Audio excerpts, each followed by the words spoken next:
আসসালামু আলাইকুম।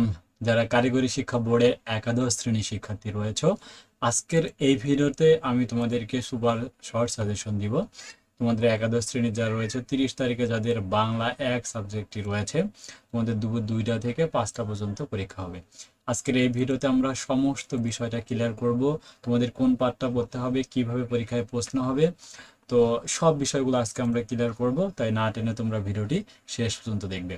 সো আজকের এই ভিডিওতে আমি তোমাদেরকে যে তোমাদের রয়েছে গদ্যাংশ যে পার্টটি রয়েছে, তো ব্যাকরণ অংশ, পদ্যাংশ, উপন্যাস, ভাব সম্প্রসারণ পত্র, আবেদনপত্র, এর মধ্যে আজকে যে তোমাদের গদ্যাংশ রয়েছে তার আজকে সাজেশনটা তোমাদেরকে ক্লিয়ার করে দিব। তো অবশ্যই তোমরা আমাদের না টেনে আমাদের ভিডিওটি শেষ পর্যন্ত দেখবে।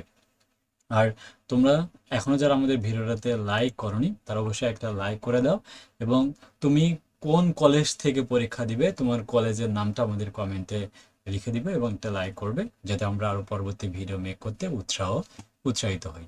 তো আর আমাদের গ্রুপে যদি জয়েন করে না থাকো, অবশ্যই আমাদের বিএমটি গ্রুপে 18,000 অধিক মেম্বার রয়েছে, তুমি জয়েন করবে এবং আমাদের পেজ থেকে দেখলে পরে অবশ্যই পেজটাতে লাইক এবং ফলো দিয়ে রাখবে।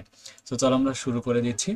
তো আর যারা আমাদের পেইড সাজেশন পারচেস করতে চাও তারা স্ক্রিনে দেখানো নাম্বারে আমাকে হোয়াটসঅ্যাপে মেসেজ দিবে। তো এর আগেতে আমরা যা রয়েছে এখন দেখা যাক 30 তারিখে যে রয়েছে বাংলা শর্ট সিলেবাসে। তো এখানে গদ্য অংশতে তোমাদের প্রশ্ন থাকবে, 5টা প্রশ্ন থাকবে, 3টার উত্তর করতে হবে। পদ্য অংশতে 5টা প্রশ্ন থাকবে, 3টা উত্তর করতে হবে। উপন্যাসেও 2টা প্রশ্ন থাকবে, 1টা উত্তর করতে হবে। ব্যাকরণে 7টি প্রশ্ন থাকবে, 5টা উত্তর করতে হবে। ভাব সম্প্রসারণে 2টা প্রশ্ন থাকবে, 1টার উত্তর করতে হবে। এবং পত্র আবেদনপত্রতে 2টা প্রশ্ন থাকবে, 1টার উত্তর করতে হবে। পূর্ণমান হচ্ছে 60, আর বাকিটা হচ্ছে তোমাদের প্র্যাকটিক্যাল পরীক্ষার মাধ্যমে অনুষ্ঠিত হবে। সো চলো আমরা এখন এই গদ্যাংশ তোমাদের থাকবে। তো এই গদ্যাংশ কি কি রয়েছে, তো আমরা যদি গদ্যাংশের শর্ট সিলেবাসটাতে আসি, দেখতে পাচ্ছ তোমাদের গদ্যাংশতে কি কি রয়েছে। এই 4টা গল্প রয়েছে, একটা বিলাসী, আহ্বান, আমার পথ এবং রেইনকোট। এই হচ্ছে 4টা গল্প রয়েছে। এই 4টা গদ্য থেকে তোমাদেরকে 5টি প্রশ্ন সেট করা হবে। তো 5টার মধ্যে তোমাদের উত্তর করতে হবে কয়টি? 3টার উত্তর করতে হবে। অর্থাৎ তোমরা যারা স্বর এক পড়তে চাও, দেখো 5টার মধ্যে 3টার উত্তর করতে হবে। সো এখান থেকে 5টার মধ্যে যে কোনো 3টা, তাহলে আমরা বলতে পারি 4টা যেহেতু থাকবে, 4টার মধ্যে তোমাদের প্রতিটা থেকে কমপক্ষে 1টা করে প্রশ্ন থাকবে। অর্থাৎ যারা কিছুই পড়ো নেই, যারা শর্টে পড়তে চাও, তাদেরকে আমি বলবো কি, যে তোমরা এখান থেকে যে কোনো 3টা প্রশ্ন করতে পারো, মানে 3টা অনুচ্ছেদ তুমি পড়ে নিবা, তাহলে এনাফ, তাহলে তুমি 3টা উত্তর করতে পারবে, তোমার তো সবগুলো পড়ার প্রয়োজন নাই। ঠিক আছে, এখন দেখো বিলাসী, আহ্বান, আমার পথ, রেইনকোট, আমি 4টারই তোমাদেরকে দিয়ে দিচ্ছি। প্রথমে আসি বিলাসী গল্প থেকে। সো অভিলাষী গল্পে আমরা যে সাজেশন আমরা রেখেছি, দেখো শর্ট সিলেবাসে, যে এগুলো কিন্তু সৃজনশীল ফরম্যাটে তোমাদের এই প্রশ্নগুলো কিন্তু তোমাদের আসবে। আর আমরা কিন্তু তোমাদের জন্য সকল বিষয়ে শর্ট সাজেশন রেডি করে ফেলেছি। দেখো তোমরা যারা বিএম এর শিক্ষার্থী রয়েছে, বিএমটি একাদশ শ্রেণীর, তো এখানে দেখতে পাচ্ছ তোমাদের 13টা সাবজেক্ট কিন্তু আমরা এখানে অ্যাড করে দিচ্ছি। দেখো 13টা সাবজেক্ট, বাংলা, ইংরেজি, কম্পিউটার অফিস অ্যাপ্লিকেশন, ব্যবসায় গণিত, পরিসংখ্যান, হিসাব বিজ্ঞান, নীতি উপয়োগ 1, অর্থনীতি, বাণিজ্যিক ভূগোল, ব্যবসা গণিত, ব্যবস্থাপনা, মার্কেটিং, নীতি উপয়োগ, computerize accounting system 1, financial customer services 1, digital technology in business 1 এবং ই বিজনেস 1, এবং সর্বশেষ হচ্ছে হিউম্যান রিসোর্স ম্যানেজমেন্ট, এই 5টা। এবং এর সাথে রয়েছে যারা বিএমটি সাজেশন মানে রুটিন দেখতে চাও, এখানে রুটিন এবং শর্ট সিলেবাসটা এখানে আমি অ্যাড করে দিয়েছি, মানে এখানে ফুল প্যাকেজ তোমরা কিন্তু পাবে। আর বাংলা ব্যাকরণ একে আসলে এখানে দেখতে ফোল্ডার করে আমি দিয়েছি যে শর্ট সিলেবাস এবং নমুনা প্রশ্ন, এখানে আসলে তুমি দেখতে পাবে। দেখো শর্ট সিলেবাস, নমুনা প্রশ্ন বলতে এখানে, এবং 2022 সালের প্রশ্ন, 23 সালের প্রশ্ন অ্যাড করে দেওয়া আছে। গদ্যাংশতে এই 4টা দেখো, বিলাসী, আহ্বান, আমার পথ, রেইনকোট অ্যাড করা আছে।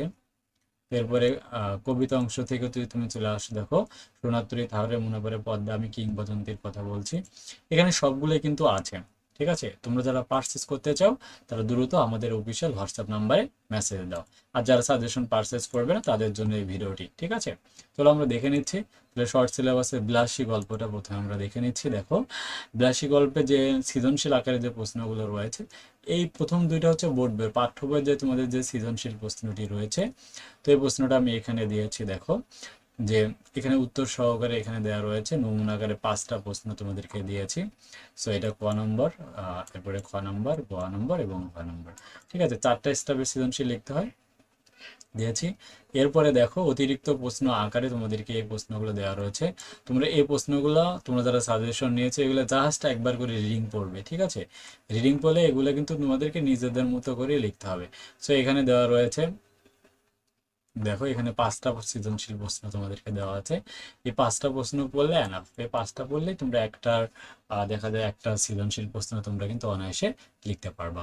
তো এরপরে যে শর্ট সিলেবাস রয়েছে, দেখো শর্ট সিলেবাসে রয়েছে আহ্বান। তো আমরা চলে যাচ্ছি আহ্বান গল্পে। দেখো আহ্বান যে বিভূতিভূষণ বন্দ্যোপাধ্যায় লিখেছেন।